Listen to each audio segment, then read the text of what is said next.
जय हिंद, भारत माता की जय। आज एक और वीर के बारे में आपको जानकारी दूंगा, जिसके बारे में जानते ही पूरे शरीर में एक जुनून छा जाता है। और उसकी मूवी कुछ समय पहले आई थी, छावा। उसे देखकर युवाओं के दिलों में भी जुनून छा गया था और तारीफ करते नहीं थके थे। ऐसे ही वीर थे हमारे छत्रपति संभाजी महाराज। मराठा साम्राज्य के दूसरे छत्रपति महाराज और योद्धा थे। उनकी जीवन की वीरता, संघर्ष और अटूट साहस की मिसाल है। मैं आज उनके जीवन से जुड़े कुछ प्रमुख पहलुओं को विस्तृत जानकारी देने जा रहा हूँ। उसका जन्म आज के दिन 14 मई 1657 में पुणे के पास पुरंदर जिले में हुआ था। वे छत्रपति शिवाजी महाराज और उनकी पत्नी सईबाई के ज्येष्ठ पुत्र थे। संभाजी महाराज बचपन से ही अत्यंत बुद्धिमान थे। उन्हें घोड़ेसवारी, तीरंदाजी और तलवारबाजी के साथ साथ कई भाषाओं का ज्ञान था। मराठी, संस्कृत, हिंदी, ब्रज, फारसी का ज्ञान था। बुद्धभूषण जैसे प्रसिद्ध संस्कृत ग्रंथ भी उसी ने लिखे थे, उसके वो रचयिता थे। उनका राज्याभिषेक छत्रपति बनना शिवाजी महाराज के निधन 1680 के बाद कुछ आंतरिक संघर्षों के बावजूद 16 जनवरी 1661 में संभाजी महाराज का विधिवत राज्याभिषेक हुआ था। उनके छत्रपति की उपाधि धारण और स्वराज की रक्षा का संकल्प था। उनकी वीरता के बारे में क्या बताऊं? जितना बताऊं उतना कम पड़ेगा, क्योंकि संभाजी महाराज का 9 साल का शासन निरंतर युद्धों से भरा रहा था। उन्होंने अपने जीवन में लगभग 120 युद्ध लड़े थे और कहा जाता है कि वे एक भी युद्ध नहीं हारे थे। मुगल सम्राट औरंगजेब ने कसम खाई थी कि जब तक वो संभाजी महाराज को नहीं हरा देते, वो अपना सिर नहीं ढकेंगे। लेकिन उनका यह सपना कभी पूरा नहीं हुआ। संभाजी महाराज ने अपने छोटी सी सेना के साथ औरंगजेब के लाखों सैनिकों को फौज को वर्षों तक उलझाए रखा था। इतना ही नहीं, उन्होंने गोवा के पुर्तगालियों को भी, जंजीरा के सिद्धियों को भी कड़ी चुनौती दी थी। उनके पास कुशल रणनीति थी और कौशल भी था। उन्होंने छापामार युद्ध की नीति बेहद इस्तेमाल की थी और जिनसे मुगल सेना हमेशा भयभीत रहती थी।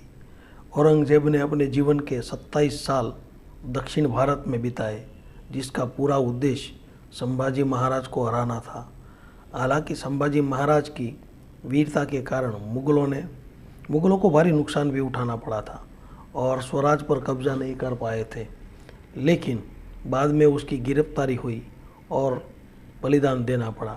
1679 में एक मुखबिर की गद्दारी के कारण संभाजी महाराज और उनके विश्वास पात्र मित्र कवि कमल संगेश्वर को पहाड़ी में से ऐसी जानकारी उसे दे दी और उसके साले गणोजी सिंह ने मुगलों से हाथ मिलाकर लालच में आकर दे दी और मुगलों ने उसे बंदी बना लिया। ऐसे गद्दार बहुत है हमारे भारत देश में, जयचंद। फिर उसे क्रूरताएं, यातनाएं दी गई। औरंगजेब के सामने उसने 3 शर्तें रखी। अपना सारा साम्राज्य मुगलों को सौंप दे, छिपे हुए खजाने का पता बता दे और इस्लाम धर्म कबूल कर ले। लेकिन अंतिम समय तक संभाजी महाराज ने इन शर्तों को ठुकराया और उनके बाद कई दिनों तक भयभीत यातनाएं दी। उनकी आंखें निकाल ली गई, उसकी जीभ काट ली गई और जिंदा नाखून उसके खींच लिए गए। फिर भी उसने हार नहीं मानी और हिंदू धर्म नहीं छोड़ा। सनातन धर्म के खातिर उसने अपने प्राणों का भी बलिदान दे दिया। 11 मई 1679 को जिम्मा नदी के किनारे उसकी हत्या कर दी गई और धर्म और राष्ट्र की रक्षा के लिए अपने प्राण को न्योछावर कर दिया। लेकिन मुगल के सामने कभी झुके नहीं। संभाजी महाराज का बलिदान ने मराठा साम्राज्य को नई ऊर्जा दी और उनके जाने के बाद पूरा महाराष्ट्र एकजुट हो गया और औरंगजेब के खिलाफ विद्रोह कर दिया और तेज हो गया।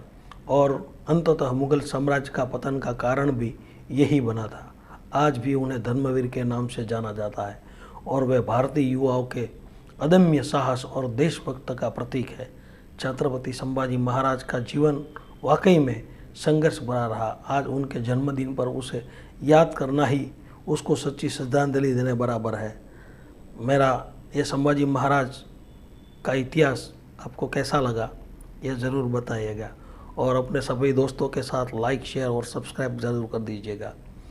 चलो आज के दिन के लिए इतना ही, फिर कभी और एक कहानी के साथ लौटेंगे, और तब तक जय हिंद, जय जिजाऊ, जय शिवराय, जय शंभू राजे और जय महाराष्ट्र।